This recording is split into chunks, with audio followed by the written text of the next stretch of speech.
इंदौर में 2 महीने के भीतर जानलेवा चीनी मांझे से गला कटने से 2 लोगों की मौत और 13 लोगों के गंभीर घायल होने के खिलाफ कोर्ट ने स्वतः संज्ञान लेकर ऐसा सख्त रुख अपनाया कि अब न सिर्फ बेचने और देखने वालों की मुश्किल बढ़ेगी, बल्कि अगर कोई नाबालिग इस घातक मांझे से पतंग उड़ाते पकड़ा गया तो उसके माता पिता भी कानूनन कटघरे में खड़े होंगे। कोर्ट ने यह साफ कहा है कि प्रतिबंधित चीनी मांझा अब किसी भी हाल में शहर की छतों और बाजारों में दिखाई नहीं देना चाहिए। इंदौर हाईकोर्ट के डबल बेंच ने जिला प्रशासन के अधिकारियों को कड़ी फटकार लगाते हुए चेतावनी दी कि चीनी मांझे की बिक्री, स्टॉकिंग और उपयोग पर तुरंत और कठोर कार्रवाई की जाए। कोर्ट ने स्पष्ट किया है कि यदि किसी नाबालिग द्वारा यह जानलेवा मांझा उपयोग में लेते पाया गया तो उसके अभिभावकों पर बीएनएस 2023 की धारा 106 के तहत कार्रवाई होगी। यानी कोर्ट में स्पष्ट किया गया है कि अब बच्चा है क्या कर लेगा, जैसे बहाने नहीं चलेंगे। मांझा उड़ाया तो जिम्मेदारी माता पिता की भी तय, यानी माता पिता पर भी अपराध दर्ज किया जा सकता है। स्वतः संज्ञान में दाखिल जनहित याचिका पर सुनवाई करते हुए कोर्ट ने इंदौर पुलिस आयुक्त तथा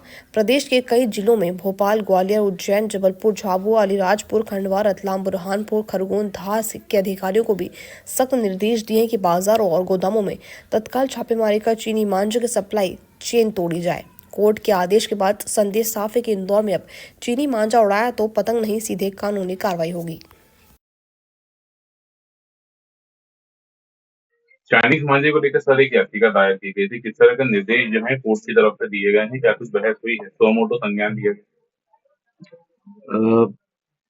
चाइनीज मांझा जो कि आम आदमी के लिए बड़ा नुकसानदायक है और कई लोगों की इसमें जान जा रही है, उसको ध्यान में रखते हुए ऑनरेबल हाई कोर्ट की डिवीजन बेंच में जस्टिस वीके शुक्ला साहब के द्वारा 8 दिसंबर को एक जुडिशियल एक्टिविज्म का एक एग्जाम्पल सेट करते हुए एक स्यू मोटो पीआईएल रजिस्टर की गई, जिसमें कोर्ट के द्वारा मुझे एमिकस क्यूरी या न्याय मित्र के रूप में अपॉइंट किया गया।